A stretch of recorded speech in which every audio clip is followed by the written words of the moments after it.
entertainmentbuddha.com.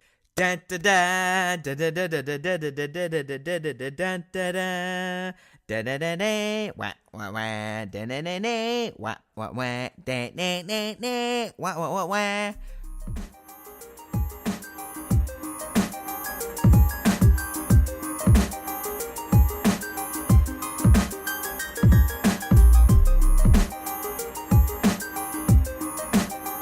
Hey now everyone, welcome back to a brand new episode of Star Wars Time.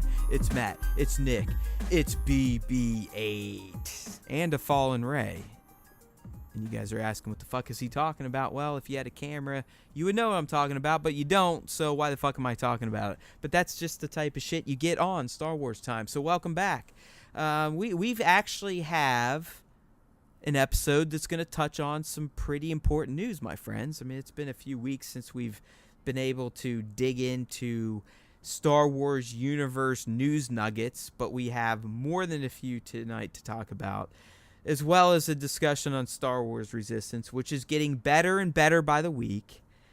And really at the end, we have a special announcement to make. That's right. I'm setting up the tease right now. Please stick with us. I know sometimes we go on for damn near 2 hours. Hopefully, if you've made it that long, you've at least been entertained. That's our purpose. We really don't just plan to sit here and talk until we're blue in the face. But we do have a pretty big announcement to make at the end of this episode. So I at least hope you stick around. If you don't stick around, guess what? You can see the little music player or the video player, depending on how you're listening to this episode. Just drag it towards the end and listen, because I do want you to hear our announcement, if anything else. You can tune out of our discussion, although I think that's sacrilegious. It's Sith-like, but I get it. Time is precious. If anything, scrub to the end just to catch our big announcement.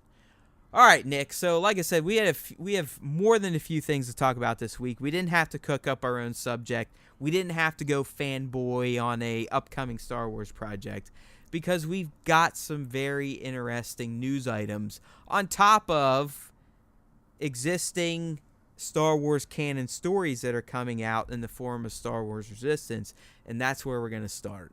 We have a lot of fantastic new stuff that was announced. We have the stuff that's already live, like you talked about with Resistance. We have rumors. We have directorial missteps, you could say, on Twitter. We'll talk about that. And then we even have some news on Disney's financials. I mean, we have a lot of information here for hardcore Star Wars fans, for casual Star Wars fans even. I mean, this is a pretty jam-packed podcast. And like you said, the last 3 weeks have been kind of bare, where we're picking up, what do we want to see in Mando? What do we want to see in Episode 9?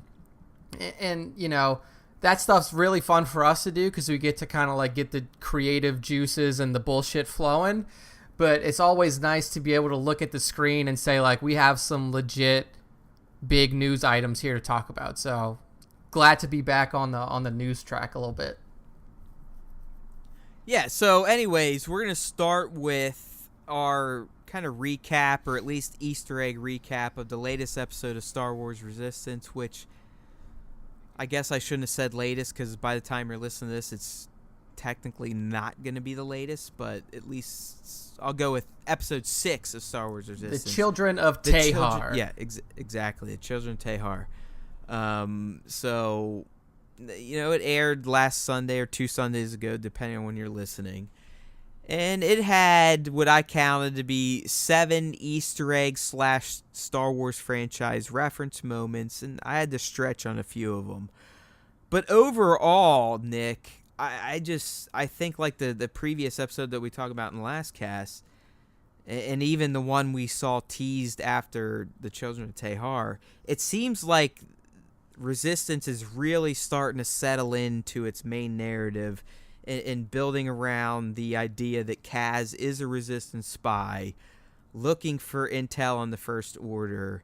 And it's really, I love how far it's starting to slant in that direction. Yeah, the first couple of episodes, the first 3 that were dropped on the Disney Now app. Well, I mean, it was really out. It was the everything outside of the first half of the pilot. Yeah. So, as Nick said, basically 2.5 episodes, 3 maybe. Yeah. It was really light on the actual First Order narrative. And then last week, the previous episode, The High Tower, we finally kind of tickled back into that narrative a little bit. You had, First Order people on the Colossus. They were talking to Captain Doza about, workings, and then, we finally got to see the nefarious plots of the First Order a little bit. But now in the Children of Tehar is when we really get to see the First Order atrocities. Shit gets deep, man. Exactly. Shit gets deep. Like, it's not just, we're trying to protect you from pirates. This is, we get confirmation that the First Order has essentially wiped out an entire planet's worth of people. Tehar has been completely taken over by the First Order, and their people have been eradicated, aside from these 2 runaways that the First Order is now looking for and has a bounty. Well, I mean, honestly, dude, the biggest reveal in this episode is they finally mention Kylo. Exactly. Yeah, this is the first time. I mean, these kids, as Nick said, they're the only survivors of this Tehar place.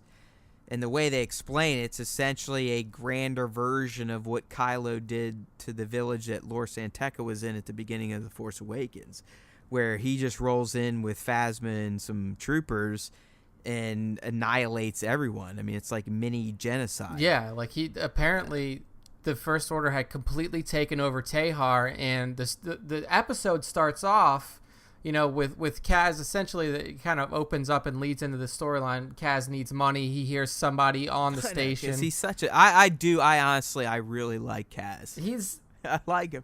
He's like a dope, but not a dope. He's such a. I don't want to. He is very naive. Like, his character is built to be naive. Totally. And you see some of that naivety start to be pulled away in this episode, especially, he doesn't really know what bounty hunting is. He hears about these kids. No, you're right. He's naive on a grand scale in terms of, like, life, but I also think he's a very skilled spy soldier almost. It's so funny because like, he's good at that shit, but he sucks at being a mechanic. Yeah, and it's so funny to see him bumblefuck his way into being good at it. Because, like... Right. That's why, I don't know, there's something charming about this guy. Yeah, like... He's not a traditional hero. No, he's not. He's like this, and he's not at least not a Star Wars hero. He's not an unwilling participant hero, because he's very excited to be a Resistance spy, and all he wants to do is make Poe happy. It seems like, to me, he plays younger than what he probably is. Like, we probably... Exactly. Yeah. He's not like some little kid. I bet he's in his 20s. Yeah, exactly. Early 20s. I mean, we have to remember that before his time on the Colossus, he was a legit... New Republic pilot. Yeah, exactly. Like, he was flying New Republic crafts in dogfights against First Order vessels. But, like, when you see this guy on the Colossus, you see his naivety, you see that he acts younger than what he probably is, and he hasn't experienced a lot of the world outside of the bounds of the New Republic. All he knows is that the First Order is bad and that he is a spy for the Resistance. That's what he knows. Everything else to him seems new. It's almost like he was raised from an infant within the New Republic structure to become a pilot, because he doesn't know about a lot of this shit outside. Like, the bounty that's on these kids' head, like, he's like, oh, I want to collect that bounty. I need the money, because he goes to Aunt Z's bar and can't buy a drink. Like, the level of naivety. Yeah, in you're Kaz, right, because even Niku, Mr. Literal, is like, hey, Kaz, you're not a bounty hunter, dude. Yeah, he's like, you aren't a bounty hunter. And Niku's like one of the most positive Star Wars characters ever. Exactly, and, like, he already... He is, dude, he is the Drax of Star Wars. He is the super happy, positive Drax. Like, Drax... But everything's literal, though. I mean, everything is literal, that guy. Yeah. Just like Drax. I mean, you can't... You can't use any allegories. You can't embellish stuff. No metaphors. You have to tell him exactly what you mean. Yeah, if you do anything other than that, he will fuck up your day.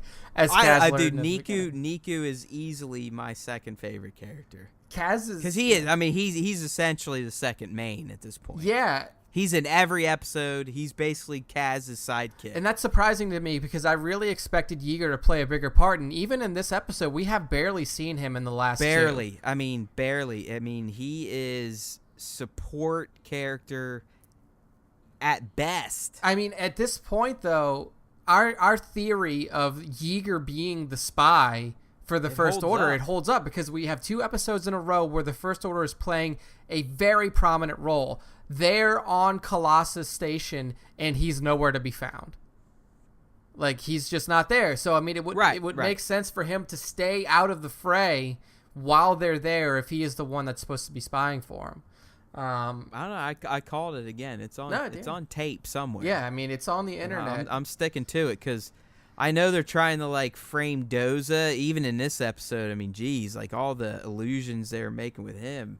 Yeah. You know, holding that symbol, and like you could tell he knew what the fuck that was. Exactly. And someone actually commented on my video breakdown that maybe he's from Tehar. It's possible, yeah. I mean, right? I mean, it just that Doza is more than meets the eye. I mean, yeah, he's kind of playing this little I'll play both sides type of guy, but I just feel deep down he's not a bad guy. No, he's... And I mean, you know that he knows that the First Order's bad news, but he also knows that he has to play the game. Yeah, I mean, at this point in the galaxy, in the galactic kind of event sphere, the First Order is still a legitimate wing of the New Republic government. Like, it may have splintered off a little bit now, but they're still, like, in the previous episode, there was a threat where Doza said to them, like, I'll just tell the New Republic what you're doing. And that was, like, a legitimate threat to them. So that means that they're still within that sphere of influence of the New Republic government. But, they come right back. I mean, this is still, again, this isn't full-on TFA, but they're, at this point, I mean, we know Starkiller Base is up and running. I mean, they're starting to hit their peak. Yeah. In terms of, all right, we're ready to finally flex our full muscle in front of these chumps. Yeah. So, jumping into the Easter eggs that we saw. Yeah, so, I mean, when it comes down to it, just good episode. Yeah, it was a fantastic I mean, this show is actually turning into a really, really good Star Wars cartoon. Yeah, this was by far... this is by far my favorite episode because we do get into that meat of the First Order, the actual spy mission. This is the first one where I feel like this episode was 100% fully dedicated to Kaz's spy mission on the Colossus, figuring out what the First Order is doing, and then passing that information on the it's Resistance. also, it's just, I think the series is hitting its stride now. I mean, everything's been set up, and now we can just start telling stories that are interesting. Yeah. We don't have to do a lot of exposition. Yeah, so... And I like it. I like the visual style. I like the characters, and so far I like the narratives they're telling. Yeah. So you wanna walk us through the Easter eggs you found? Yeah, so, I'm doing now Easter egg breakdowns on top of recap and reviews. I'm doing videos up on EB. Stay tuned for our special announcement. But anyway, so I like I said, some of these I think were kind of cheap, but I counted up 7. And as always, we're good for some Easter eggs whenever Kaz goes to Aunt Z. And lo and behold, in this episode, we got the first 2 Easter eggs popped up, or references, in Aunt Z's bar. So the first one, after Kaz fucks shit up at being a mechanic, he rolls to Aunt Z's to get himself a pop. And he sits down next to a dude who happens to be wearing the Rebel-style headgear that you saw on Hoth. It wasn't yellow or anything, but it was green. But it was very distinctly this Rebel type of helmet, where it's like you got the ear pads and you got goggles. It's very, trust me, it's in the video. Yeah. You can almost see looks like the Fargo hat. Yeah. Yeah. Right. I mean, it's not like a babushka, but it's a winter hat that goes over your ears, has a bill, and goggles. Yeah. But it's the same shit that Luke was wearing in Empire, or any of the rebels that were fighting the AT-ATs. Yeah, I mean, or the ground war. Even like you posted up the images in comparison. I mean, even hearkening to Rogue One when we saw. The I'm sorry. Yeah, the Scarif guys, same thing. Yeah, exactly. So there's a lot of reference to this style of headgear in Star Wars. It's just not a random piece of headgear, is what I was trying to say. Yeah, and again, like that you have the keenest of eyes because I mean, I guess I don't scrutinize it as much because I know you're building these, but like there's shit in here that I would not have caught. Like this next one up here, where you like literally like in the background, like top right corner, you find more original trilogy era helmets in Auntie's bar. Dude, in one of them, I swear to God, is a like Super Trooper helmet from the old Star Wars video games, where like these troopers, they kind of had the frame of a super battle droid, but they were still troopers. The super commandos. Yeah, exactly. They had these very wide shoulders and a wider helmet.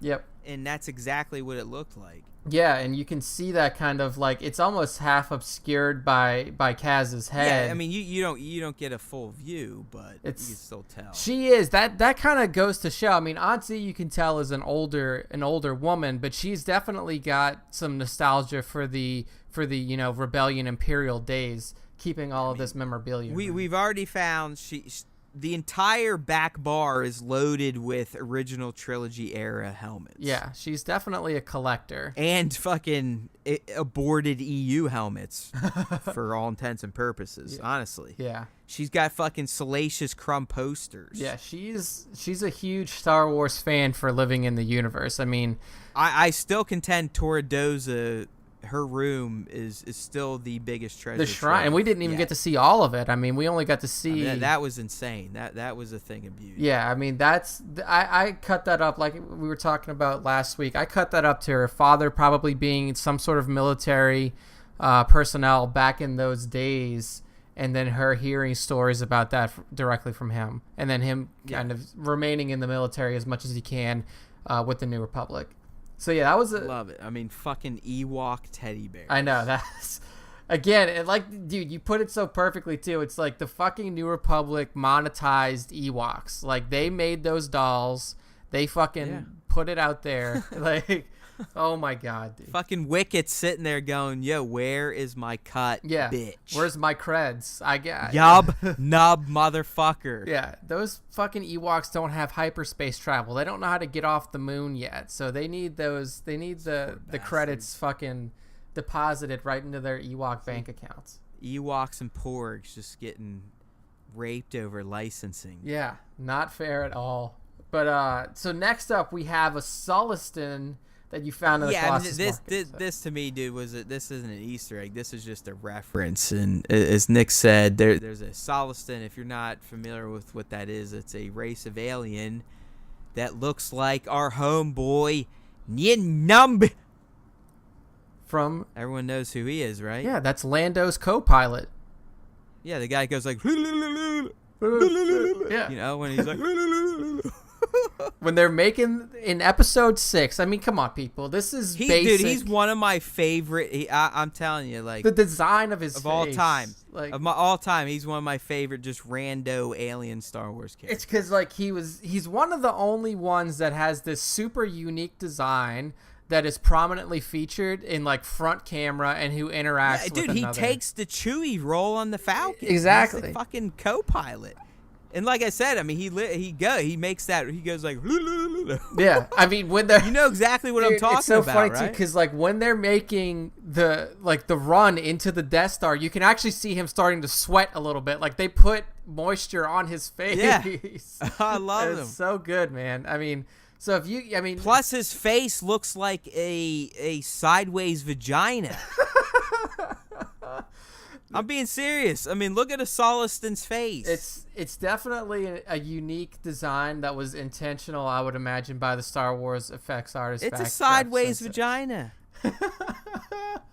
It's like a half of a vagina turned on its side. That's definitely an uncanny resemblance to Nine Numb. It's pretty damn close. I mean, you got to admit. Yeah, 100%. I mean, he's got like the double lips and everything. So if you guys haven't seen episode 6 or know what we're talking about, I mean, this is Star Wars 101 stuff here. Nien Nunb is definitely a character that you should know, and if you don't know who he is, take a look at this video that's attached to He's the best. The motherfucker makes it to TFA. He does. He does. We see him in the Resistance. Did he make it through TLJ, or did I don't Ryan think he just was ignore him? Yeah, he wasn't in TLJ from what I He was remember. ignored like Snap, like he was just Yeah, he was like, disappeared. nah, no more. Like Snap was off doing a separate mission, but he'll be back for He's episode doing 9. something, even though TLJ happened literally after the end of TFA. Yeah, like right there. So maybe fucking Snap peeled off after the explosion of Starkiller Base, and then got a cheeseburger or something. Went to the restaurant. Nien Nunb. Yeah, him and Nien Nunb. they went to the restaurant at the end of the universe. Something.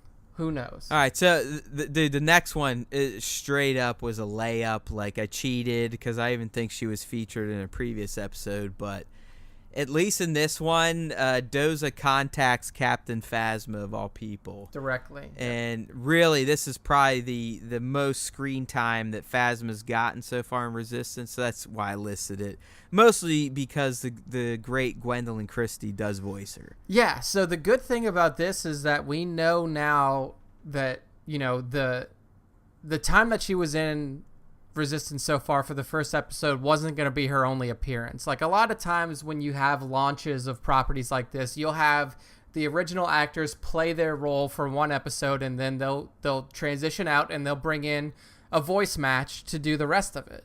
But now we know that these established characters are going to be voiced by their original actors and actresses throughout the entire series. Disney and Lucasfilm were like, hey, assholes, by the way, you're locked into this shit. It's like, yeah, look. It was in Clause 2A, Section 50. Yeah, it's like, go to page 245 of your contract, and there it is. You signed this shit, dummies. Yeah, you're in this until we say that you can go away. You're now cartoons, you asshole. Yeah. So it was cool to see her back, and it was also cool to hear Gwendolyn Christie again.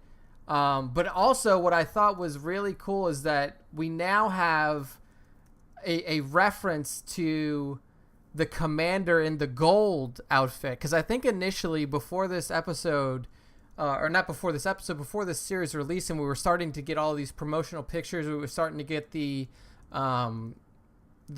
trailers for it. Matt and I were both kind of confused whether is this Phasma with an old suit? Is this just the way that the reflection of whatever room she's in looks like? No, we have an actual gold-plated First Order officer. What was his? It was Commander Pyre. Yes, Commander Pyre, and he directly reports to Captain Phasma.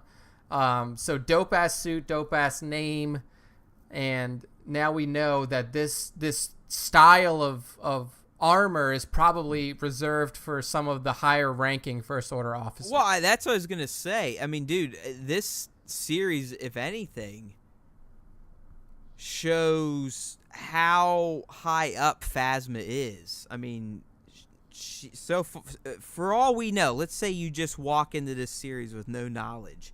She's essentially the boss of the First Order in this show. Oh, yeah. I mean, she's who Von Reg reports to, Pyre reports to, Doza's calling her up to butter her up. I mean... Yeah, I mean... So it just goes to show, like, how influential she truly is in the First Order. I mean, I don't know if everyone picks that up in the two movies, but... Yeah. I mean, she's pretty fucking important. These people aren't going to Hux. They're not reaching out to that's my point. Like that. They're going to Phasma for all this information. I mean, she might be a captain, but she's essentially just as important as a general, if not more. Yeah, she's definitely playing a pivotal role of the Imperial, or not the Imperial, the First Order. I mean, it's pretty much structure. implied that she runs the entire trooper division, right? Yeah, I mean, she's even the one in the movies. Yeah, she's the one who was in control of the brainwashing, I believe, of the mind, the mind control that all of the new recruits are under. So, I think that is pretty set out as to what can be expected for Phasma's role. Next up, we have a really big mention for this series, and it's the first mention of Kylo Ren as a character, and it comes from the two children who are on the run from the First Order after the slaughter at Tehar, and they mention that, you know, that Kylo Ren was there and he led the slaughter, and they mentioned his laser sword, as they put it. That I think that was even at least cooler for me as a fan, is that they called it a laser sword from the old Jedi stories. I think that's important that gets established in this time frame, just to remind everyone that at this point in time, you know, the Jedi have been gone for what, dude? Fucking 60 years? Yeah, I mean, outside of Luke having his presence kind of in the galaxy again, the prominence of the Jedi had been gone since... Yeah, but even to them, like, and that's, again, why Luke's acts in 8 are supposed to be so grand, is even at this point in time, these people don't even know if Luke was real or not. He's a legend. Yeah, yeah. And that's why when Luke does what he does in Jedi is so important, because he comes out and reaffirms to all these young people that this ain't just a fucking legend, my friends. This shit's real. Yeah, and then it's coming back. I mean, that's at the end of it when he says that he is not the last Jedi. I mean, he's, you know, he only says it to Kylo, but that is an assurance to the fans and to the galaxy as a whole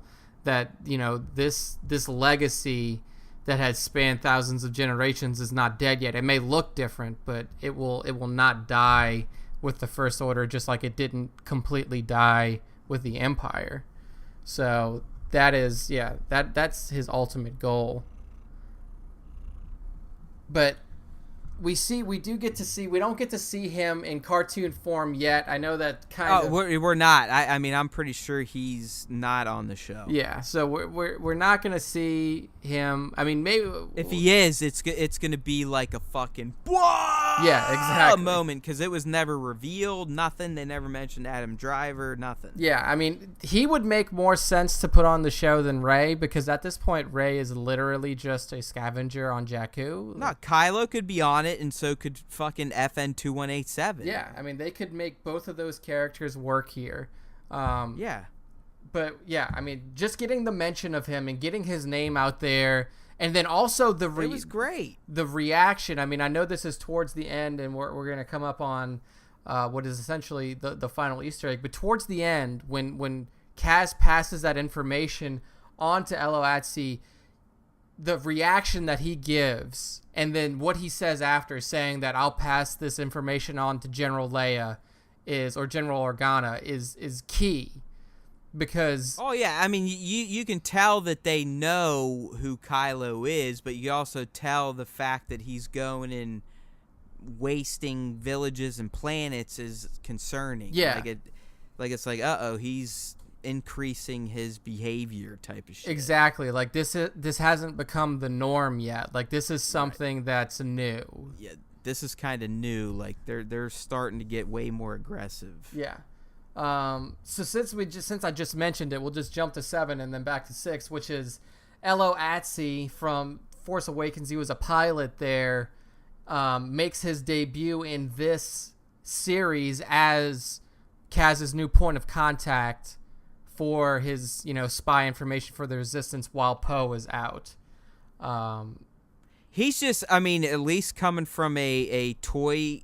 The toy community perspective, he's kind of like a cult classic, because even though he didn't have any, I think he might have had like a blurb in TFA, and then he ultimately gets blown up, they still made an action figure of him. Yeah, I mean, and it's actually a cool looking action figure, so he's actually kind of a hero in Star Wars lore, even though he really didn't do shit. Yeah, I mean, it's such a unique design, though. Like, that's another alien design that... Yeah, it was one of the new alien designs that JJ and his team cooked up for TFA. Yeah. I mean, there wasn't other aliens that looked like him prior. Yeah, I mean, it's a fantastic design, fantastic execution, and then also really cool. Again, like, this is the kind of stuff that you get in these And TV his name is Eloatsi, which is Hello Nasty, JJ and BC Boys, all that stuff. Yeah.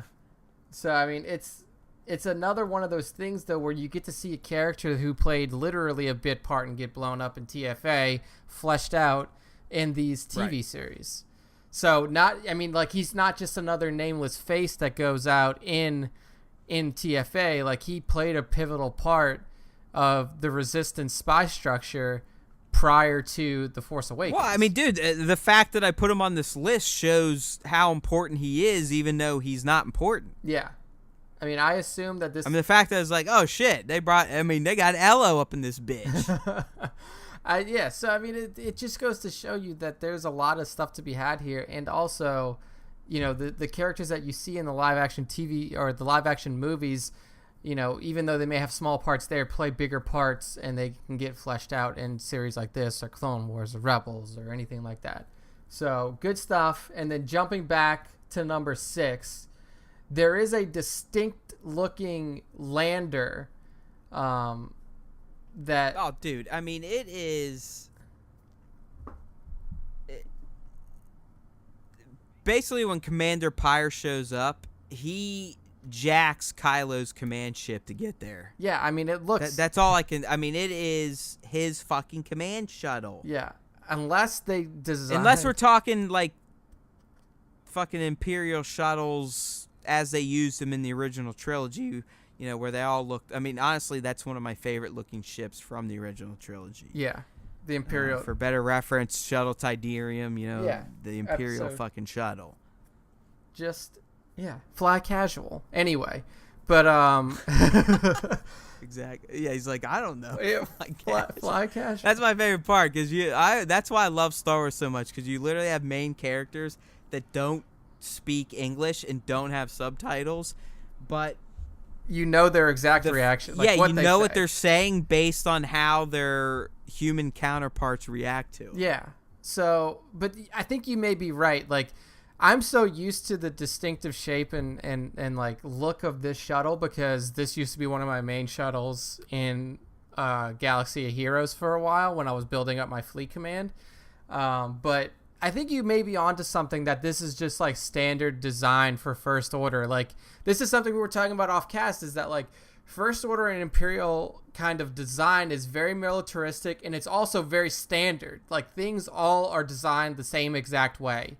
Like, whereas it's just like the Empire. I mean, it's fucking it's the mass production. Yeah, and the only exception to that rule so far for both, you know, the Imperial side and the First Order side is your custom crafts for both Kylo Ren and for Darth Vader.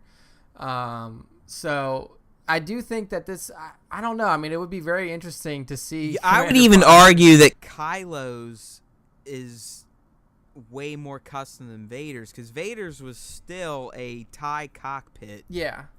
With modified wings. Yeah, exactly. Really. Like he just, I mean, basically what they needed to do is they probably needed to widen the cockpit a little bit to fit his big ass in there. But that it's like a modified TIE interceptor. That's essentially exactly. what it is. I mean, it doesn't have the pronged wings. It has basically bent TIE wings. Yeah, exactly.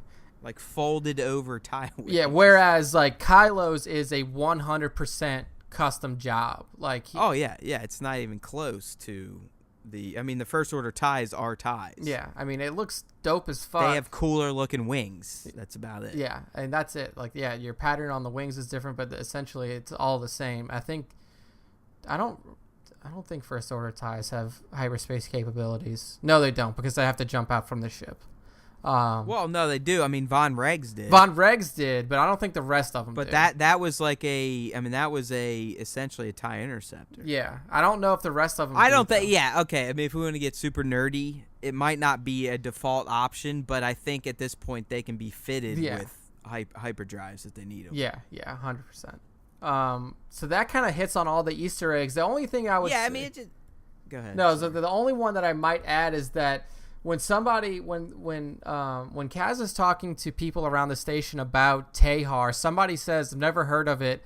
I think it might be in the unknown regions," which is exactly. Yeah. You're exactly right. Which is an interesting call out, considering that a lot of the speculation around Snoke and around where he was prior to the rise of the First Order was that he was hanging out in the unknown regions of space, waiting, kind of biding time for him to kind of make his re-entrance into the galaxy. So I thought that was pretty cool see that along in the conversation that happened. No, I agree. I mean, they definitely didn't make that reference on accident, and I kind of hate that I didn't list it.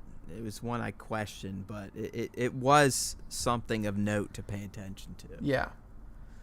All right, so moving right along, dude, I think we go on to a quick one, something we get through fairly efficiently, and it's pretty much a no-shit Sherlock type of news announcement. But it was announced that Disney has officially made back their Star Wars investment on box office ticket sales alone. So that means they've made $4.86 billion in movie ticket sales after investing $4 billion in the property back in 2012. Yeah. So all that money's come back. It's like, okay, big surprise. Yeah, all that money's, I mean, really, if you just sat down and did a little bit of math, you could figure that out. I mean, box office numbers are readily available for every movie as soon as they release, and also up for eternity on sites like Box Office Mojo. So if you want to look it up, in three movies they made 4.8, and you have to factor in one of those only made like what, 300 million. Yeah, 300 million. So that's fucking crazy. I mean, for all you people that want to say The Last Jedi was a cinematic failure piece of garbage, I mean,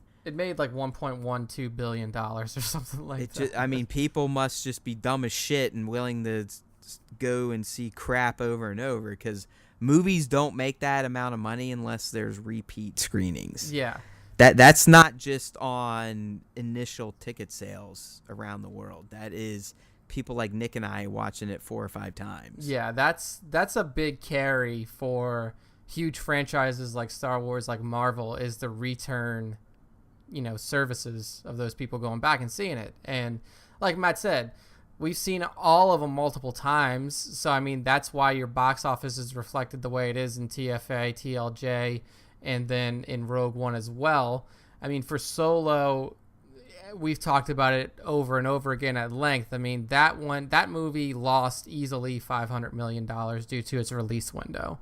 And well, I bring it up in the post. I mean, I basically say this number could be well over $5 billion. Oh yeah. If Iger and these idiots weren't so fucking cocky. I mean, think about it, people. Right now, we could be pining for a new Star Wars movie coming out in December. Yeah, we could have the countdown clock right now. We could be saying we're 45 days out from release. But unfortunately, due to hubris, basically, I mean, this is just pure cockiness that they were like, no, we're releasing it alongside of all the other massive movies with little to no time for re-edits, little to no time for for everything to be finished after Ron wraps up, and little to no advertising done for this movie. I mean, you dropped one big spot during the Super Bowl game, and that was it.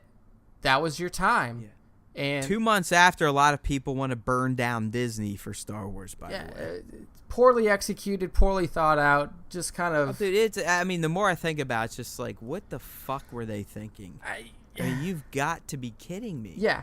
You cannot tell me, if they waited until now to release this movie, that there would not be a bigger groundswell of hype for it going on. There would be. I mean, you would have more time for the people involved with it, the names that are involved with it. That's the thing about this movie, about Solo, is that they had names behind it. Donald Glover, Emilia Clarke, Woody Harrelson, Paul Bettany. I mean, you had legitimate star power behind this movie, which is unlike any other Star Wars movie that you've ever released. Everybody else in a Star Wars movie has made their name off of Star Wars, aside from Laura Dern and TLJ. And this is the first one where you have star power and you squander it because you don't give the people enough time to go out there and pound the pavement and get the fans behind it. I mean, it's a missed opportunity at the least, and just a colossal fuck up at the most. It set back Disney's vision probably 5 years. By dropping that movie. The cancellation of one movie alone is right. I mean, we already know they officially canceled a standalone, and we can infer that they've probably canceled at least one other solo movie. Oh, yeah. I mean, Ron Howard and Alden are on record saying that they were going to make more movies if this one did well. Yeah, I mean, John Kasdan as well. I mean, he was, when he put out this is, we're not just making shit up. I mean, pretty much anyone involved said we had stories locked and loaded. Yeah, they were ready to go. But like this shit, I mean, like Nick said, Kasdan said, we were planning to resolve the Kira solo thing in a third act. Yeah. I mean, it's unfortunate. It's unfortunate. I mean, maybe we'll look back in 10 years and say Disney needed this punch in the face to like realize that Star Wars is not an infallible property. But right now, yeah, I mean, yeah, you could look at it that way, but that's what positive people do. I look at it as like, you guys fucked this shit up. You fucked up your future plans. I mean, honestly, dude, when we get to the Cassian story, I'm gonna make a case that some of this type of shit, I think they might have been planning for the Tatooine movie. Yeah. I mean, you're right. We could, yeah. And they're just pivoting now and be like, hey, fuck it, we're trying to launch this streaming service, so let's go. Yeah. Speaking of, let's move on to not Cassian. We're gonna move on to a little bit of Twitter beef. But someone else that likes to deal with streaming platforms and social media streaming platforms at that. And that's our buddy Rian Johnson, who seemingly can't let I don't know. I mean, he just can't leave TLJ alone at this point in terms of defending it. He can't, like, he's too attached to it. And and when this story first popped and you wrote about it, we talked a little bit offline, and I said that he is one of the only creators, not just Star Wars creators, but creators in general that do this type of thing, that put out a vision like this. And, no matter what you make, people are going to have dissenting opinions about what you did. Of course.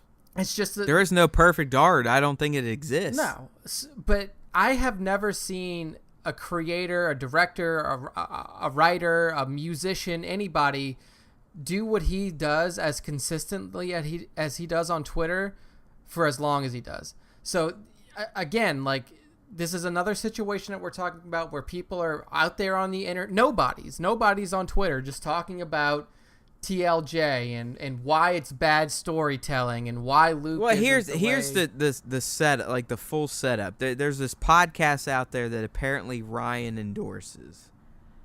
They put out a poll based on the news that rumors we heard that Disney's trying to course correct Star Wars after TLJ. True or not, whatever. They put the poll out. Do you feel it has to be course corrected?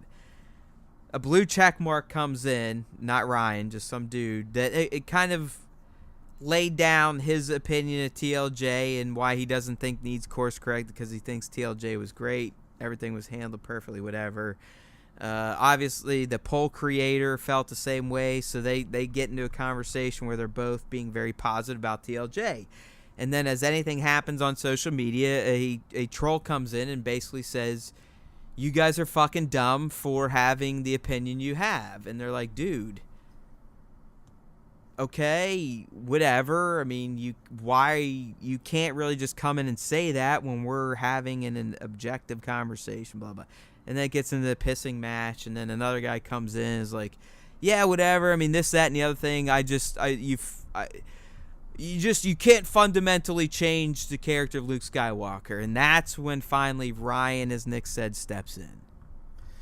Yeah, and Rian... And what does he say? Go ahead, read all. What does he say? So like I said, quote. I mean, the guy basically says that this, that, or the other thing, my biggest beef with TLJ was that you can't fundamentally change who a character is. So this is, Ryan's response, in quotes, hot take, Luke is in fact 100% consistent with his character. not the way he's described in marketing blurbs, but his actual based on his words and actions character from the OT. I'll be at the bar. And honestly, my friends, he's right. But as Nick said, at this point in time, what purpose does this serve? Yeah, I mean, I think what he needs to realize is that for 100 years, this shit is gonna happen. Like, it doesn't matter. You don't win these battles, yeah, Nick. Yeah, like there's no way that Rian can squash enough to make it stop forever. And I think at a certain point, as a creator, you have to realize that your vision is not gonna be like you said, the perfect art, and that people are gonna disagree with it and people are gonna argue with it until you hit the fucking ground. Like, and I don't know, like, look, I know that Rian Johnson probably has a lot of time right now because he's slowly working on his new trilogy. He's probably got time to peruse Twitter. He's literally actively shooting a movie right now called Knives Out. Okay, well, never mind then. He probably doesn't. The motherfucker's shooting a goddamn Hollywood film right now, and he's still getting mixed up in this stuff. Yeah. I mean... But it's like just, we said offline. I think the difference here, and you're exactly right, I've never really seen a director go to these lengths to defend his vision. I think it comes down to the fact that he is just as big of a fanboy as you and me and a lot of us. Yeah. And he just, I think it hurts him deep down, and he genuinely wants to be like, no, listen, my vision was correct, literally, if you go by the playbook. Yeah. It's like if you really analyze the character of Luke and the decisions he made when he was young and what happened with young Kylo, he would totally do this because he would think this was the right call. Yeah. So I was, I'm the person who's in the camp of not liking the way that he's portrayed in the movie as well. Like, I'm not going to sit there and say that it's wrong, because there is no wrong way to portray the character. Like, that's the thing about working within this sphere and having undecided character plots up until the point where you're creating, is that you have the ability to build that character from the last point that we saw him to where he is now, and we can't really tell you one way or another. But here's how I'll break it down. This is what I told Matt offline when this story first broke, is that Luke in the OT had this bravado. He had this no fear approach to anything because of the situation that the galaxy was in at the time and who he was at the time. In the OT, it is an active state of oppression and just tyranny within the galaxy. And something needed to be done about it by somebody. And at the time, Luke Skywalker was a nobody. He was this supposed heir to the Jedi, only known by Ben Skywalker, Yoda, and then, Captain... Probably Palpatine. Palpatine, maybe. He probably had hints. But then also Organa. Senator Organa. He knew about Luke as well, and Leia. The thing is that he was a nobody to the galaxy. So he made the decisions that he made, the rash, head in his ass decisions to run fucking at Vader at Cloud City. He made the decision to turn off his targeting computer and trust the Force.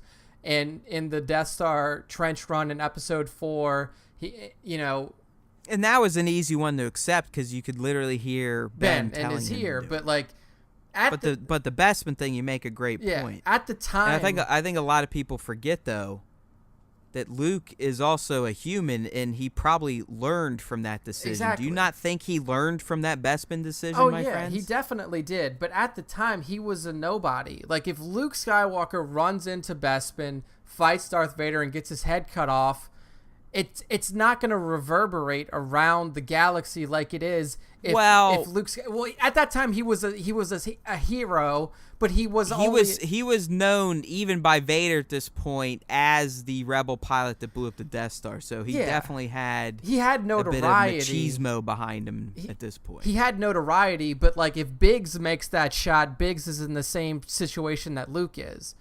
Now, yeah, he's not like this mystical Jedi figure yet. Exactly. Like, he's a hero that took down the Death Star, but he's not mythic, he's a good pilot, legendary proportions like he is now in TLJ. Now in TLJ, Luke knows that any decision that he makes is going to have an effect that will ripple throughout the fabric of the galaxy, and it will affect everybody. Luke dies in episode 5. There's a few people out there who care, but it's not going to overall fundamentally change the way that the rebellion is facing and attacking the Empire.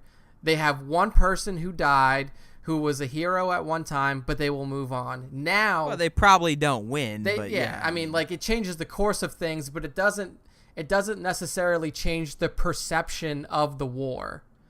If Luke Skywalker and TLJ goes out there and he makes a decision that fucks up the possibility of the Resistance winning, or he gets killed, that will change the perception of the war and of the Resistance's chance of fighting off the First Order completely. If you see Luke go down in a bad way, then it's over, and that's it. There's no hope left. Previously, if Luke goes down, there's still hope left. And I think that's the big difference, is that he's now this mythic, legendary person that one small thing that he does has a massive effect on everything. Previously, that didn't apply, and that's why Luke is essentially living in fear on Acto the entire time.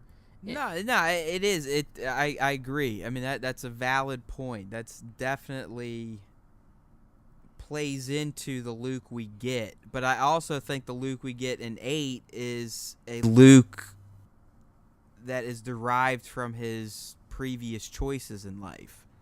Yeah, I mean, he can probably. I think he does reflect on his Bespin decision, and he does ultimately understand that was a bad move, because what happens? I mean, he ends up getting Han frozen in carbonite. He ends up getting his hand chopped off. And he ultimately almost gets himself killed, and all of his friends. And his friends obviously were the linchpins in the rebellion being successful.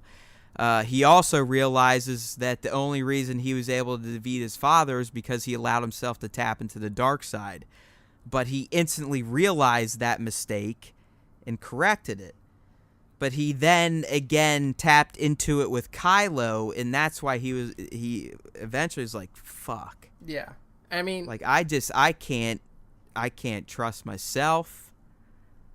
Pretty much anything I touch turns to shit. Anything I believe in is fucking shit. Everything I was told about the Jedi is shit. So I'm better off taking myself off the chessboard and just letting these fuckers figure it out. Yeah. Because if I get involved, I'm just going to fucking make it worse. Yeah.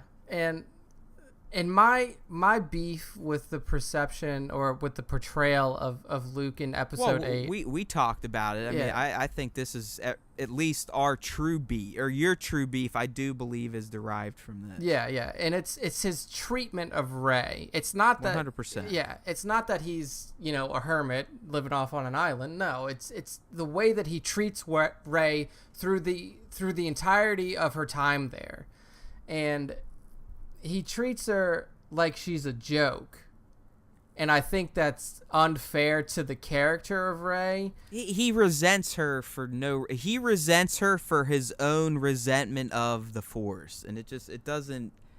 That, I will agree, goes against the character of Luke Skywalker. Yeah, and I know that, like, the reason that they did that is so you could have that Yoda moment, but I don't think that it was worth it. Like, no, it was. Yeah, is it cool to see Puppet Yoda come back and knock him on the head? Whatever. They still could have done Puppet Yoda without making Luke an asshole. Exactly. Like, that to me is against the fundamental character of Luke Skywalker. Right. Well, and I'll go on record saying that, but I'll also come out and tell you, from day one, I never walked out of a screening of The Last Jedi going, man, I'm really bummed out how they treated Luke.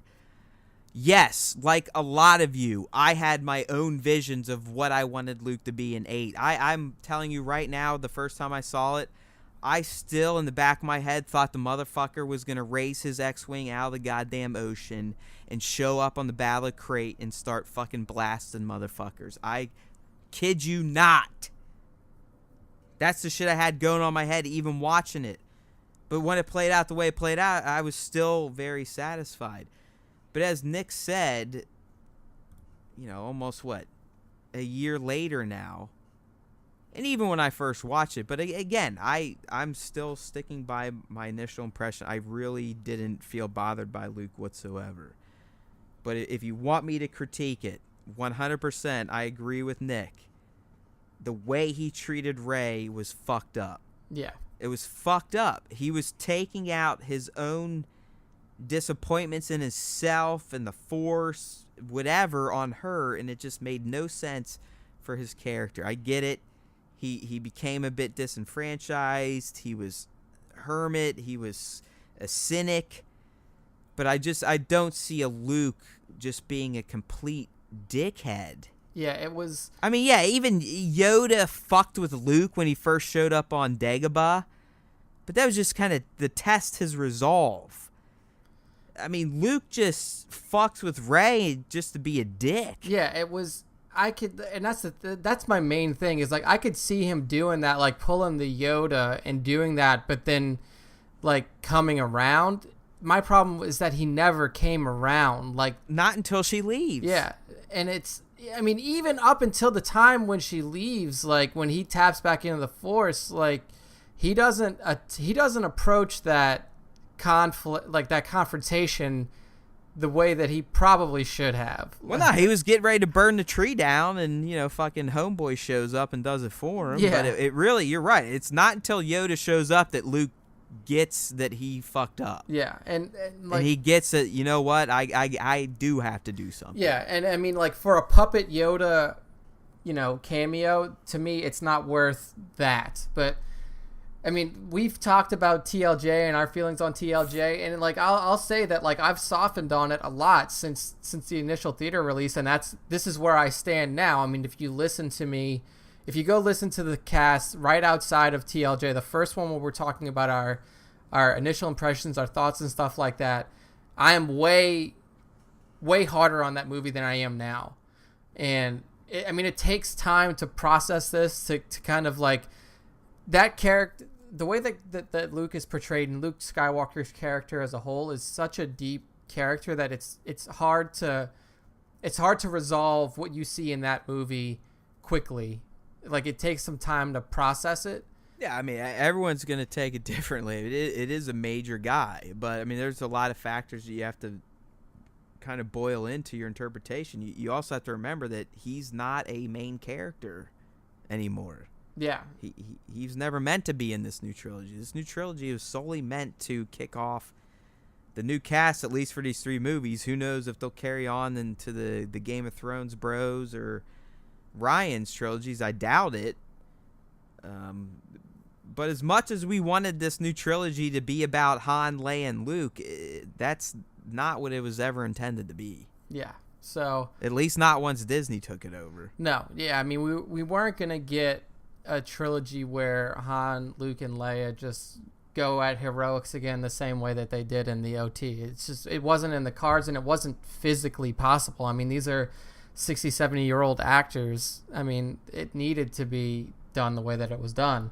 But yeah, I mean, again, like if you want to see the whole thread of what Rian, this thread that the Twitter exchange happened on, and then where Rian came in, you can find that. We have it linked in the post on eb.com, or so you can follow it there. But just to bring it back around to the original part, the original purpose of this article here, like I really do think that Rian needs to step away now, and he needs to just let the internet be the internet. Like Rian has a trilogy of movies that he's in charge of. He has a movie that he's in charge of right now, and he has to come to the realization that, like, no matter how many times he says that he's 100% right, the people aren't going to buy it, and it's not going to change anybody's mind. And all he's doing is, I mean, honestly, by doing that, what he's doing is he's fueling it more.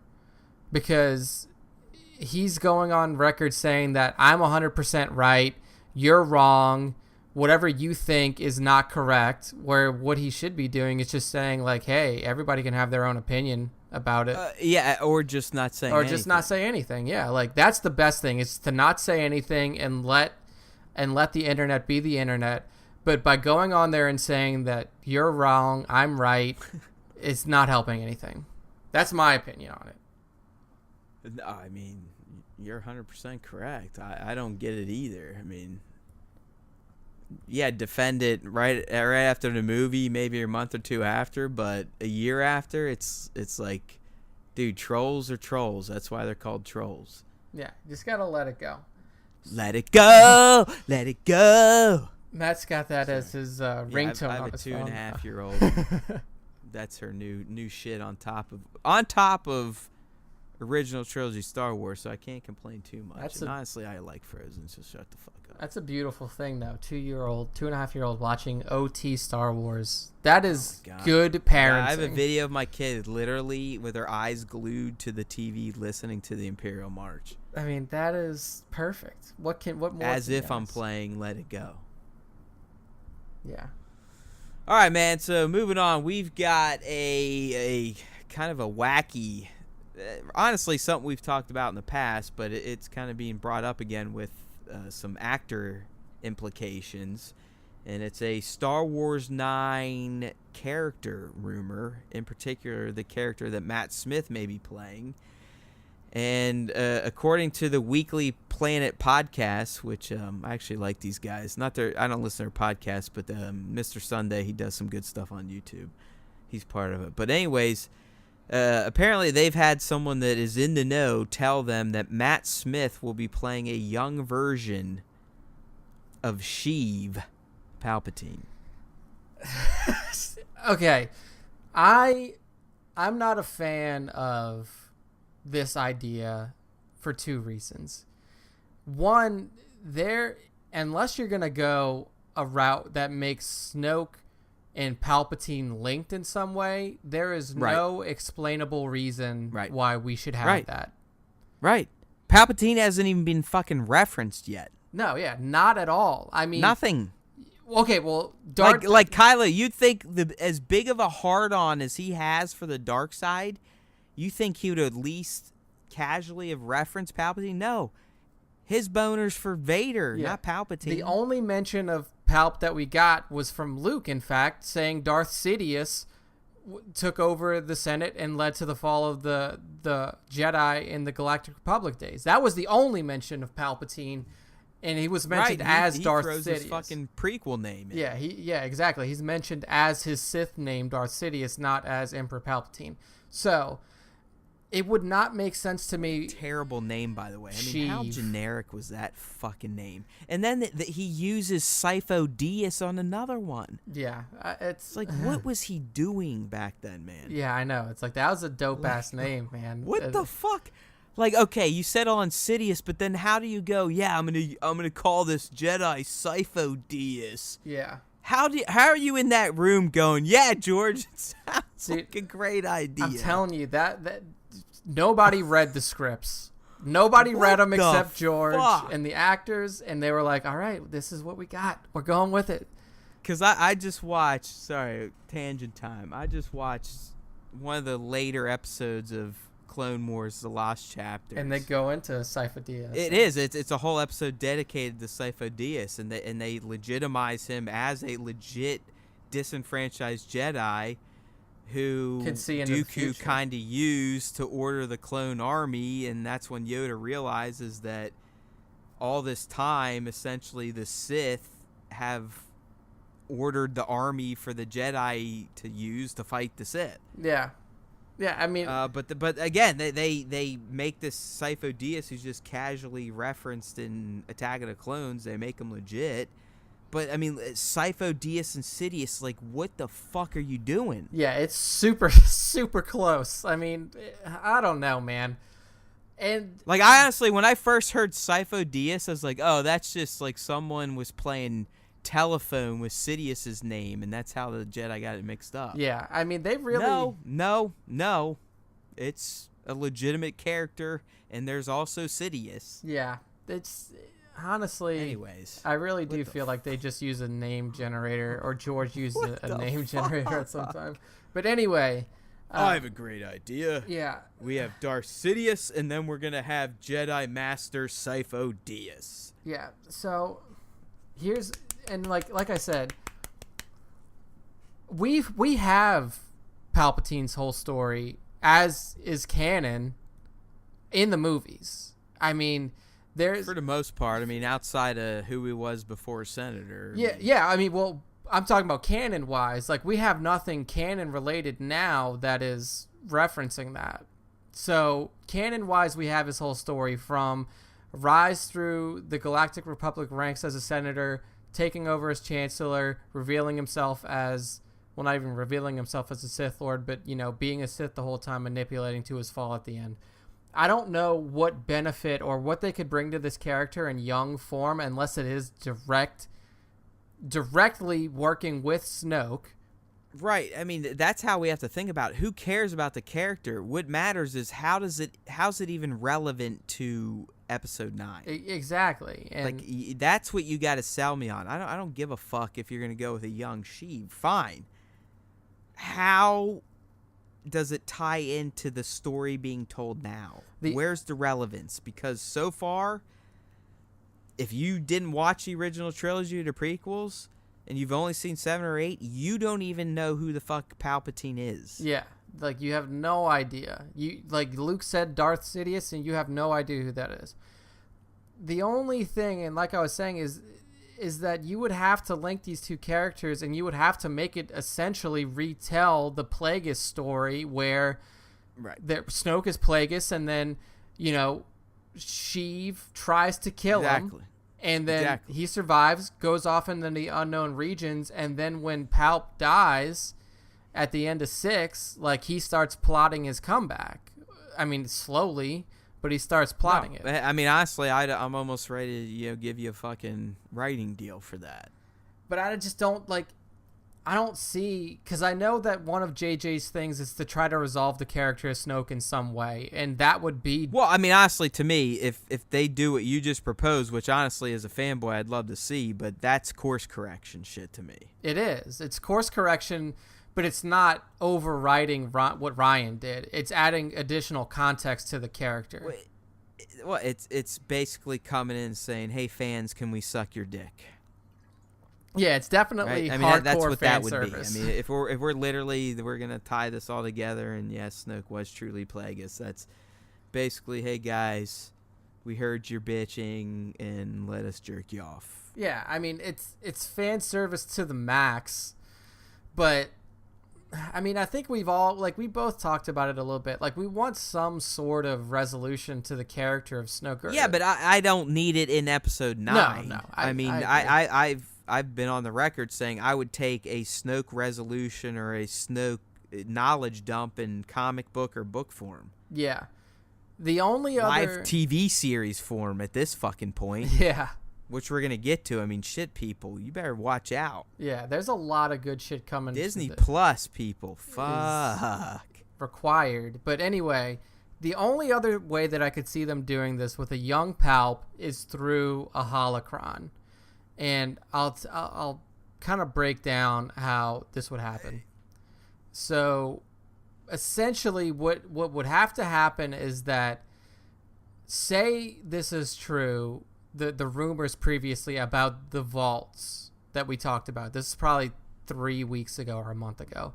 There's a rumor that says that Kylo is going in search of these vaults, which is in line with the storyline from Battlefront 2. The Emperor had a lot of hidden vaults throughout the galaxy where he stored memorabilia and stored items that he thought important to not only his own legacy, but to the legacy of the Empire. And then that's where he also did research to find out about this unknown force that was in the unknown regions of space. In one of those, Kylo could find a holocron that was made by young Palpatine in his pre-Senate days, and find out some shit there. I don't know what the content of it would be, but that's another avenue. Dude, I know you're stretching, you're trying, but it's like, what's the fucking point? Like, why the fuck would we have a holocron of a young pre-Sith Master Palpatine? It's like, yeah. I mean, I don't know if it, like... Here's another possibility. Again, it's so remote because it would require everyone to have at least watched Star Wars Rebels, because Rebels does define with canon that there's time travel in the Star Wars universe. I mean, Ezra literally goes back in time and saves Ahsoka. As Ezra is seeing moments from the future and the past, and I forget the realm that they were calling it. But you could technically propose, as you're going on your crazy-ass explanations about how they could get this in, you could also say that maybe there's some time traveling going on. Yeah, I mean, that's possible too. I mean, because it is established now in canon that there's time travel in Star Wars. I mean, if there's one thing I don't want JJ to do in a Star Wars movie, it's time travel. That's what I mean, dude. It's like, how fucking far out do we have to get to justify a young Sheev played by Matt Smith in this? Yeah. And even as you said, what if it's just a hologram? Why the fuck would they bring in an actor like that, like of that geek status, for a fucking throwaway bullshit shot? The only, I mean, like, again, this is a stretch. The only other thing I can think of is if it's the same thing that I was talking about before, where it's like wrapping up Snoke and Palp as former buddies, but like maybe, you know, Kylo is doing some sort of research, or he's like, you know, he's digging into the Force hardcore, and he starts seeing. No, your original pitch is really the only route, like you said. I mean, and again, it has to involve Kylo, because it has to be him searching something out, or trying to figure out something he's missing, or he feels he's missing from Snoke's training, and, you know, maybe he is reaching back into the past through the Force somehow, and he's seeing that, oh shit, Snoke did cross paths with Palpatine, so on and so forth. But I don't know. I mean, are they going to go those lengths in the movie? Here's an interesting point. So, the motivating factor for Anakin to make the fall to the dark side is this notion of immortality through the Force, and it was promised to him by Palpatine. Oh, you think Kylo's going to get the hard on for that now? I mean, what's left? What's left for him? Like, at this point, if there's no instigating factor that comes from the outside that forces him into a position to where he needs to defend either his throne as leader of the Resistance or the First Order, or forces him to for some reason ally with the Resistance, then what's left for him other than seeking out ultimate power?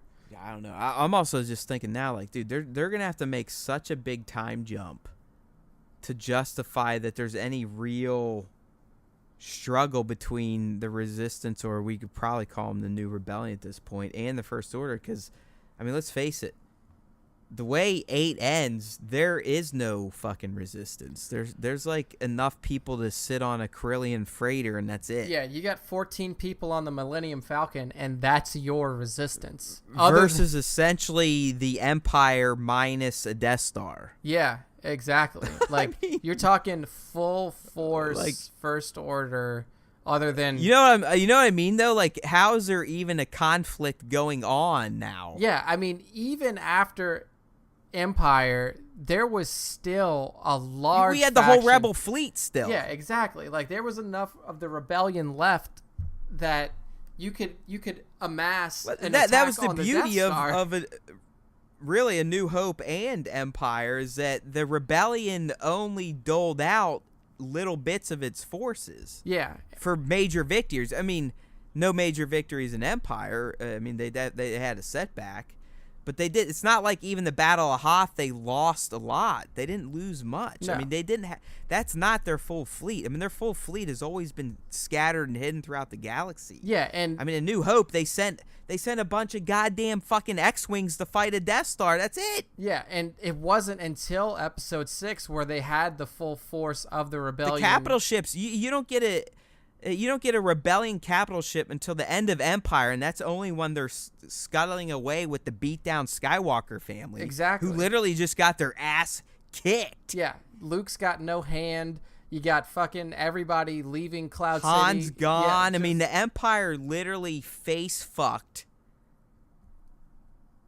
the rebellion via Luke and Leia. Yeah, I mean, it was...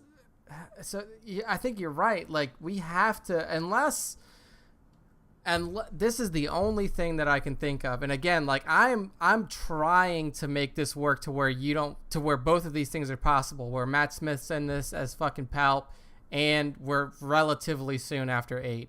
The only thing I can think of is Leia put out that call right before the end, and she didn't hear anything back immediately. The only thing I can think is that people respond just later than they were hoping. Didn't they even say that some responded and said basically sorry? I'm almost positive that happens. Like they really come to the realization, like, yeah, we ain't got we've got nothing. Yeah, I'd have to go back and see if there was. But I think that was more in terms of we've got no support here on Crate. Maybe not. We have no support anymore. Exactly. Like it was a huge ask for them to say, like, hey, we're on this pretty desolate backwater planet. Come here where you're gonna get wasted. Yeah, but like maybe right now, we got 20 minutes. Can you be here? Like that's a big ask. So yeah, I'm not sure. Maybe they can pull that. Maybe they can say that, like, these forces have now gathered after Leia's final call. I mean, I even think Boyega has been on record saying there's a definite time jump. I mean, 3 years, you could definitely form a new rebellion. Yeah. So I think that's probably... Anyways, I don't even know what the fuck we're talking about anymore. Yeah, we went way off the rails for this one. Not way. We were still close, but it got a little tangent. And this honestly, people, this isn't the first time we heard that a Palpatine could show up in the movie. This is just... this kind of expands upon what we initially heard, where, as Nick brought up, there could be a Battlefront 2 type of moment where Kylo flicks open a knick-knack and it's a Palpatine holo kind of giving him answers or directing him towards answers at one of his dark side bunkers. Yeah. But now they're just kind of tying it to one of the big known actors that is attached to the film and trying to set it up that way. So, I mean, who knows? As we lined out, I mean, it would take some narrative wizardry, or you basically be thrown away this big geek cred style actor. Like, I mean, I'm not calling him a huge actor because I don't really think he is. But I think in the geek world, he definitely has some pull. Yeah. So why waste it all on basically a cameo? Yeah, I mean, we'll see what happens. And I mean, like, he was an announcement. Like, usually you don't get announcements for cameos. Like, you're not a fucking 2-minute scene guy getting a punch up. Yeah, so we'll see what happens. I don't know. I mean, if you're gonna have Matt Smith, like you said, I want it to be more than just a throwaway. But we'll see what happens. Next, honestly, man, you slap some fucking blue paint on that asshole and red eyes, he looks like a Thrawn. You could pull it off for sure. Yeah. I know I keep trying to jam Thrawn into everything, but hey, man. I mean, eventually you're gonna be right. I mean, 5 years from now, when we finally get the Rebels think flag, our idea of him showing up in the Clone Wars reboot would be fantastic, especially because they could just now tie it back into the Thrawn trilogy that Zahn did. So yeah, I mean, they established that Thrawn worked with Skywalker and Padme. Yeah, he worked with both of them previously when the Galactic Republic was still around, so it's possible. Right. All right, man. Well, let's bring it home. So we saved, well, maybe not the best for last, because remember, I still got to pay off all my T's.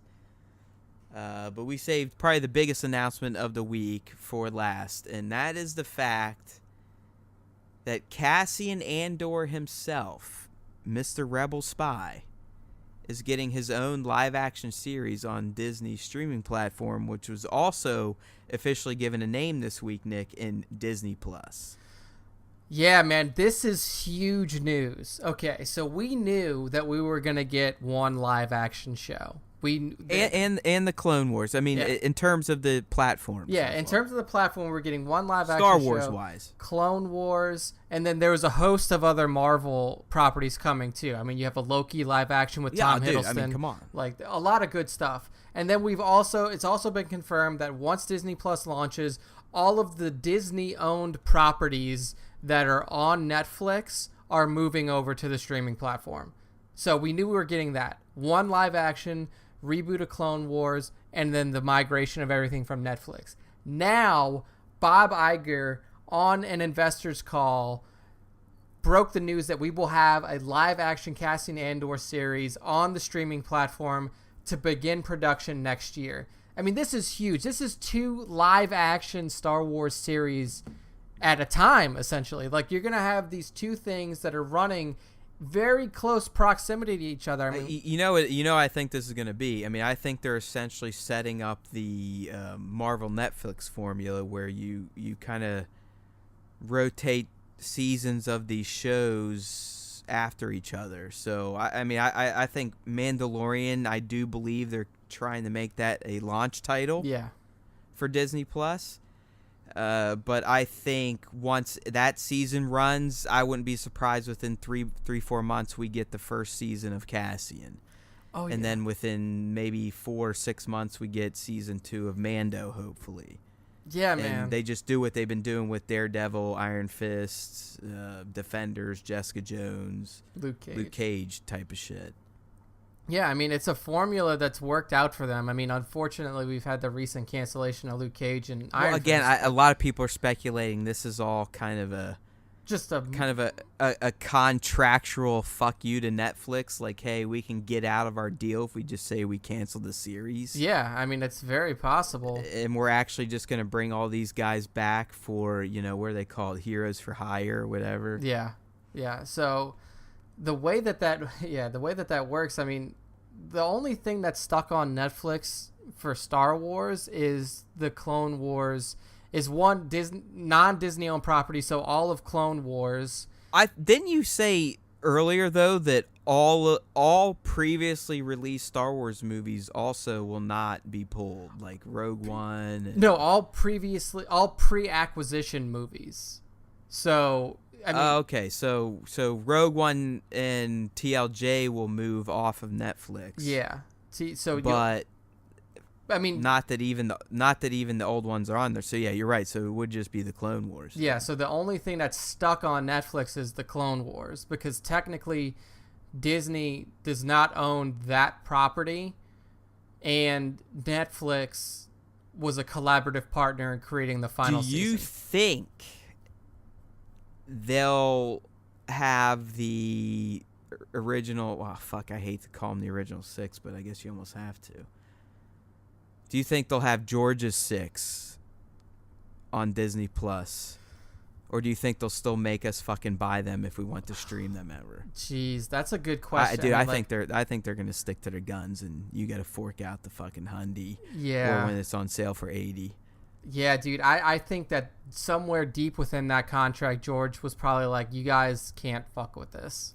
Yeah, you can't just give my movies away for free. Yeah, I don't know. I mean, I think that's my feeling, but I don't know. I mean, that's a big drop, though. I mean, if you want to go in with a bang, I mean, you already have Mando, you have new. Oh, it'd be huge, but I just think from a business standpoint that they would rather be like, "Nah, we're just gonna keep making these assholes pay us $80 or $100 if they want to stream this shit." Yeah.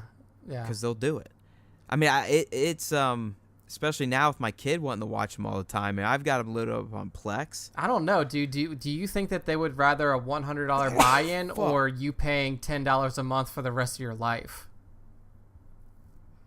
Good point. I mean, they make more money off of you on the streaming service for sure. So, I mean, but that's a bang, dude. They're like, hey, you get this Marvel content, you get the Star Wars content, and you get every Star Wars movie ever made up until the most recent one. That's the way to do it. No, you're not right. I mean, you're not wrong.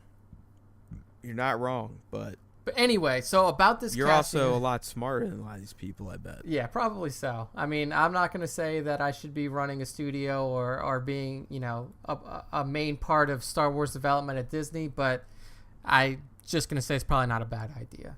He's also saying it doesn't take a rocket scientist to figure out you probably shouldn't release a Star Wars movie like 5 months after a Star Wars movie. Probably, I mean, anybody could have figured that out, but probably not a great idea. Especially one that didn't even stop filming until about 5 months before it came out. Yeah.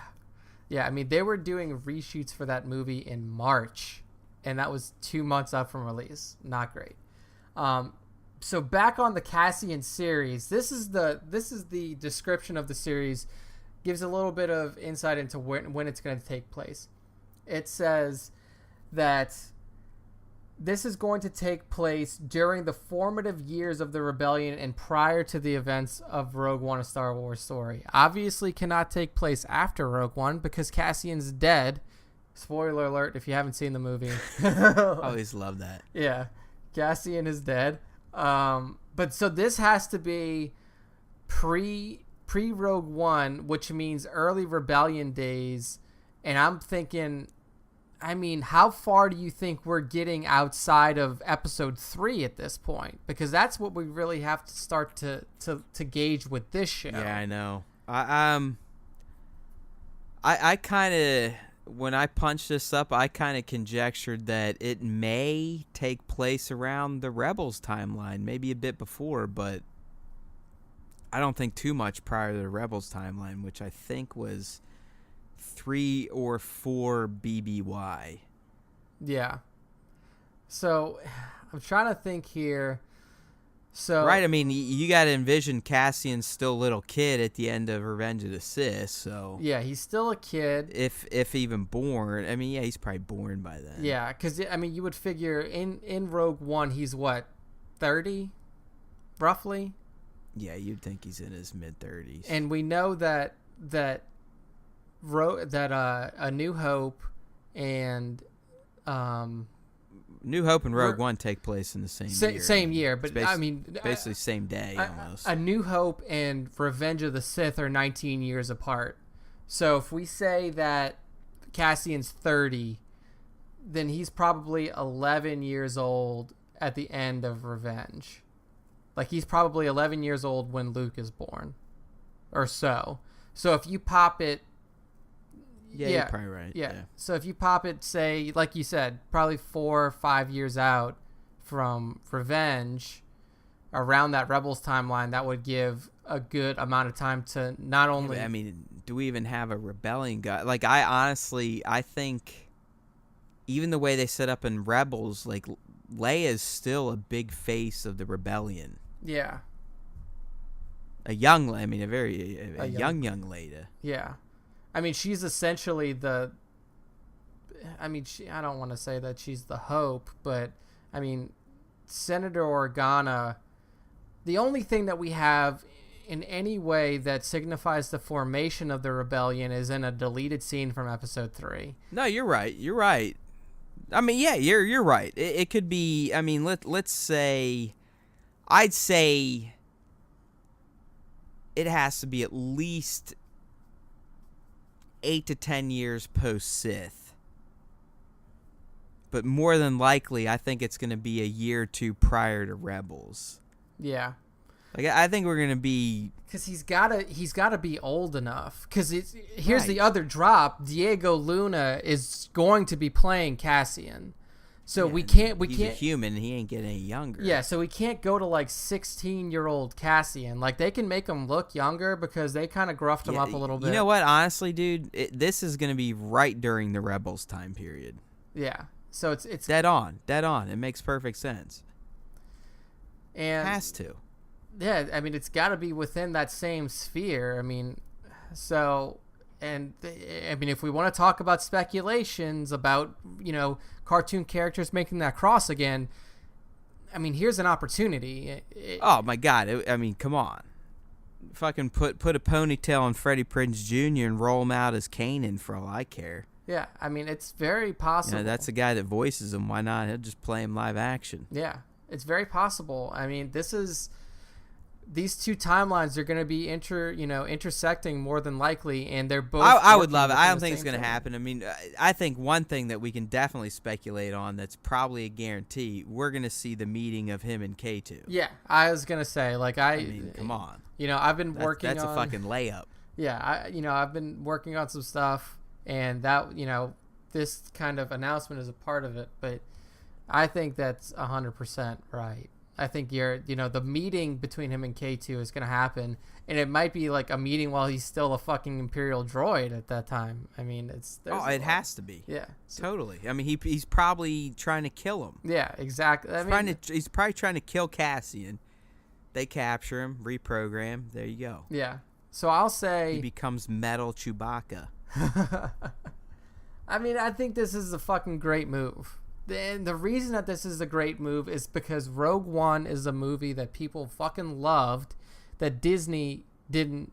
I don't want to say they didn't expect it, but that was the first risk, was Rogue One without any established characters in it. And it blew up. It made $1 billion, and people loved it. Right. I mean, that seems to be the safe bet for Disney if they want to go out on a limb. Just like Mando, I mean... It seems these days, because of how toxic the fandoms become, it's almost safer for them to just go on completely Disney original stuff than try to even mention Lucas stuff. Yeah, I mean, here's what we know fans want. They want OT, so Mando and this are both still within the sphere of that OT time period. Mando a little bit outside, because we know that you're working in like the 6-year area after Return of the Jedi. No women. no women, no minorities, no. I mean, I guarantee... Well, we already know... Well, it's speculated that Pedro Pascal's in that movie, so fuck all the people who think that minorities and women shouldn't be in Star Wars. You're idiots. I was making a joke, by the way. I hope people pick that up. Yeah, I mean, come on. But we know... So, like, both of these TV shows are within that OT period of time. It's not featuring any, like you said, Lucas-related characters. I mean, Cassian is completely Disney, and K2, again, is completely Disney. But... that's the safe bet, dude, is just to go off of what we know people like and just expand on it. And unfortunately for us, that means there's probably going to be not a ton of new trilogy material yet. So, they may wait until episode 9 wraps up and then kind of delve into it there. But it's unlikely that we're going to get some new trilogy-related material right off the bat. Yeah, I mean,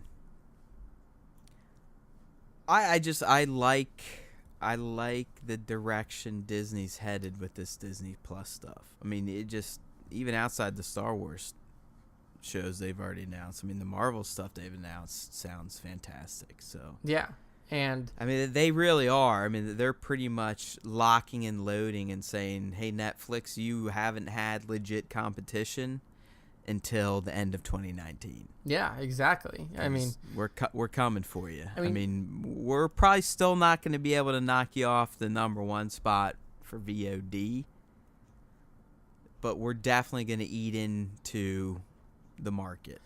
I mean, look at some of Marvel's most popular stuff. I mean, it's all Disney related. I mean, it's all Disney, Marvel. I mean, a lot of people. I mean, Moana, all of the Disney stuff right now, all of the Disney animated stuff right now is on Netflix. I mean, Netflix is losing that, and they're losing what people go to Netflix for, which is the fucking Marvel shit. Like, people go to Netflix for the original Marvel content. The Punisher. Well, I mean, dude, they go Netflix for a lot. Of stuff, I mean for a lot of stuff, but like that. Yeah. That was their biggest. The win. Marvel shows were a selling point for sure. Yeah, I mean that was one of their. But I mean, biggest Netflix. Trust me, they're well positioned to survive Disney Plus. But it is going to be. They'll definitely. I don't think they're going to lose a lot of subscribers, but their bandwidth may free up a bit. Yeah, exactly. Like I'm not going to be, unsubscribing from Netflix when Disney Plus comes out. You can't. I mean, they put out too much of their own good original content. Yeah, I mean, now you have stuff the like fucking Black Mirrors. I mean, come on. Yeah, I mean, there's a lot of really good shit made by Netflix. But I mean, as a Star Wars Marvel fan, like, oh yeah, come on. I mean, this Disney is Plus. Sign me up. I mean, yeah, day one, get me on the ground. Floor. I'll be a day one subscriber. There's no doubt about it. Yeah. So I mean, you had me at the Mando. Yeah, and now you throw in a Cassian TV series. Doesn't have an official name yet, and the only thing that we know about it is like I said, pre Rogue One. Early formation of the Rebellion time period, and it hasn't started filming yet. It's going to start production next year, 2019. And man, I'm just so psyched for this dude because the character of Cassian was so interesting. To the way that he was introduced to the fan base in the beginning of Rogue One as this. It was shocking, I'll be honest with you, because I just revisited it in my head when I was reading this story. I mean, you got to think about it. The way the Rebellion's portrayed in the original trilogy, I mean, they're pretty much the pure good guys. But right in Rogue One, right at the beginning when you meet this dude, I mean, he murders someone in the name of the Rebellion. Like, straight murder, not just murdering a fucking stormtrooper. He literally blows away an innocent person just because he can't let the Empire know that he was there. Yeah, he can't take the risk. Like, he rushes his ass. Yeah. Yeah, I mean, shoots him fucking right. I mean, yeah. So he blasts him. I mean, he fucking blasts him like a cold-blooded murderer. Yeah. And I mean, Cassian is not your fucking happy-go-lucky rebel soldier. Yeah. Rogue One is the first movie to introduce the rebellion to us as not clean. As doing whatever it takes. Yeah, I mean, that's when you're fighting a juggernaut and a tyrannical force as big as the Empire, you can't be, white glove, clean nose the whole time. Like, you have to do stuff like that. And then even bringing in Saw as this splintered off force for still fighting against the Empire, but even too extreme for the rebellion. Like, it goes to show you that these type of characters existed within a rebellion, and it wasn't just the Bigs and the Wedges and the Luke Skywalkers. Like, it wasn't these buttoned up kids that are fighting against the Force. It was spies, and it was people who had to risk their lives and kill in order to get the information that was necessary to ensure that the rebellion could succeed. And I think that's what's going to make this show super interesting, is that you're not going to see something like Kaz, where he's like an innocent, naive. I think we're going to see the dark side of the rebellion in this show. Yeah, and that's what's going to make it super interesting, because we've never seen that outside of the little bit that we saw in Rogue One. Yeah, this shit's going to get shady. Yeah, I mean, you're talking serious content here. I mean, this is going to be another show that is more mature. Like, this is probably like Mando and this Cassian show is going to border on that like TVM rating, if I had to take a guess. Like, it's not. You would hope so. Yeah, it's this. I mean, honestly, this is a topic that I think we need to do one of our fanboy moments for. I mean, clearly not in this episode, but down the road. I mean, it's definitely there's I'm already having a bunch of ideas pop up in my head for this series. So it was a great announcement to get yesterday, or again, you guys are listening late, so whatever. It's been out there for probably a week now, but it's just good. It's good to know that Disney, even though they're canceling movies, they're at least trying new things to keep the license going. And I still say to a lot of you people that are all pissy about whatever Disney's been doing, fuck you. Yeah. I mean, this is a fantastic Give me more. announcement. I mean, give me Star Wars, right? And it goes to show that Disney is locking down these people who are in movies. Tom Hiddleston is coming back for a fucking TV series on a streaming service. That's pretty impressive. Diego I don't Luna. think people understand. Like, yeah. Yeah, I mean, the landscape has changed, but when I was a little kid, TV was like for second-rate actors. Yeah, exactly. Like that's. But these days, people almost prefer to be working in long-form TV because it is long-form TV, and because of the Netflixes and the Hulus and now the Disney Pluses. Yeah. So, the fact that they were able to get Diego Luna to reprise this role. Yeah, it's massive. Great, just keeps continuity. I mean, it's fantastic, people. I mean, don't be angry. I mean, I even saw some people on Instagram like angry at this. It's like, Jesus Christ, what do you want? What the fuck has this fan base come to? Like what? I mean, more? do we just want nothing? Do we want to go back to post Revenge of the Sith? Yeah, you get a cartoon series maybe going. That's it. I mean, what the fuck? I don't understand. I don't get it. I mean, the fuck? There's a lot worse things out there than new Star Wars stuff. Oh, yeah. 100%. All right, man. So, at the beginning of the cast, kind of tease something as we're rounding this one out. I'm not going to take much more of your time, people. Don't worry. But Nick and I have an announcement to make. It's a big one, and it's going to affect this podcast in particular. And that's the fact that we have decided to completely separate the Star Wars Time podcast show from the Entertainment Buddhacast network. So what that means is we will be essentially rebooting Star Wars Time on its own website, on its own iTunes podcast feed, Stitcher, basically we're starting over with Star Wars Time.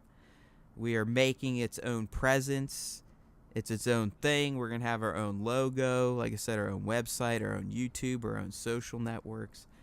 So if you are someone that, and again, we appreciate you to hell and back. Trust me, I know there has to be a few of you out there that are regular listeners because we do get a couple hundred downloads a month. So that's why we're going to start putting these messages out as we do our last few episodes of Star Wars Time on the Entertainment Buddhacast podcast network. All right, so we will be moving this show to the official Star Wars Time podcast network. It hasn't taken place yet. It's coming up in the next few weeks. We'll keep reminding you at the end of these shows as we air out the remaining few on EB. So just, keep a note, remind yourself, get ready. Because we are launching Star Wars Time as if we are giving birth to it for the first time. And along with this, not only you're going to get the podcast, we have a fully functional website that's going to have editorial content, news content. We're going to revive Less Than 12 Parsecs if there were, people who are listening to this podcast that watched that YouTube series that we put out, just bite-sized Star Wars content. We're going to bring that back. There's a lot of things that Matt and I want to do with, Star Wars Time as its own. It's going to be a full-on Star Wars fanboy site. I mean, we're going to have you covered with the podcast, hopefully weekly, if not more frequently. We'll be doing reviews of the movies. I'll be porting over all my Star Wars Resistance reviews and Easter egg recap videos. Basically, anything I was doing Star Wars related on youtube.com/entertainmentbuddha or the Entertainment Buddhacast version of Star Wars Time, or even on entertainmentbuddha.com itself, that will all be moving to starwarstime.net. The site has been secured. It's not even remotely up and running yet. I mean, it does function if you go to URL, but there's nothing on there. There's not even a Star Wars picture, so boo his yuck. But we just wanted to start letting you guys know, at least those of you that we think are listening, that we will be making this switch, and it's going to happen across the board. I mean, website-wise, there's going to be a brand new iTunes presence, a brand new Stitcher presence, Google Play, Android, everything. Star Wars Time is officially leaving the womb. Entertainment Buddha is letting it fly. and it's going to be its own thing, and Nick and I are pretty pumped about it. It's going to give us a place to just go full on with our Star Wars fandom. Like you said, we're going to have a website to back up the podcast, and we're going to do our best to put out engaging content that hopefully you guys like. So keep in the back of your head, StarWarsTime.net, the Star Wars Time podcast. You're going to have to get resynced in. You're going to have to resync all your feeds, and we apologize for that, but we do believe deep down that this is the right decision for the future of Star Wars Time. All right, my friends. As always, may the Force be with you. Until next time.